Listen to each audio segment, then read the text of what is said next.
নমস্কার, আপনারা দেখছেন ওঙ্কার বাংলা। আপনাদের সঙ্গে রয়েছে আমি সৌমি। নজর রাখবো গুরুত্বপূর্ণ খবরের দিকে। বাংলাদেশে ত্রয়োদশ জাতীয় নির্বাচনে একক সংখ্যাগরিষ্ঠতা পেয়েছে বিএনপি।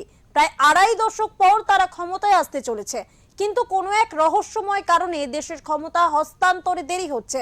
এখানেও কি মোহাম্মদ ইউনূসের রফা সংক্রান্ত কূট কাচালি কাজ করছে? প্রশ্ন উঠেছে সাধারণ মানুষের মধ্যে। যদিও সামনে আনা হয়েছে বাংলাদেশের সাংবিধানিক তথ্য। আগামী সোমবার বা মঙ্গলবার বাংলাদেশের নতুন সরকার শপথ নিতে পারে। বাংলাদেশের সংবাদপত্র প্রথম আলো ইউনূসের দফতরের সূত্র উল্লেখ করে এমনটাই জানাচ্ছে। এক্ষেত্রে বলা হচ্ছে, একই দিনে শপথ নেবে সাংসদ সদস্যরা, মন্ত্রিসভার সদস্যরা ও নতুন প্রধানমন্ত্রী। শপথ পাঠ করাতে পারেন দেশের প্রধান নির্বাচন কমিশনার এএমএম নাসির উদ্দিন। বাংলাদেশ সংসদের ৩০০টি আসনের মধ্যে ২৯৯টি আসনে বৃহস্পতিবার ভোট গ্রহণ হয়েছে। শুক্রবার গণনা শেষে দেখা গিয়েছে ২১২টি আসনে জিতেছে বিএনপি। জামাত এবং তার জোট শরিকেরা পেয়েছে ৭৭টি আসন, অন্যদের ঝুলিতে গিয়েছে ৮টি আসন। তবে ২৯৭টি আসনের ফলাফল বেসরকারিভাবে ঘোষণা করেছে বাংলাদেশের নির্বাচন কমিশন। ২টি আসনের ফল ঘোষণা আইনি জটিলতায় আটকে রয়েছে। জানা যাচ্ছে ওই ২টি আসনেও বিএনপি এগিয়ে।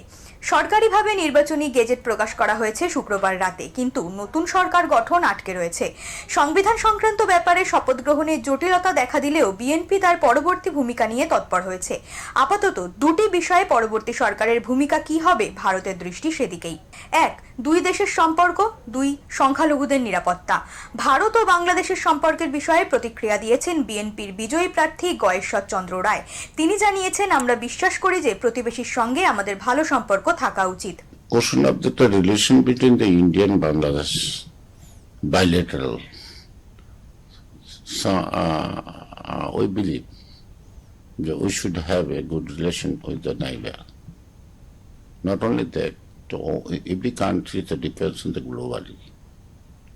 I need a good relation with India, America, Britain, European Union, for trade, but business partner, development partner.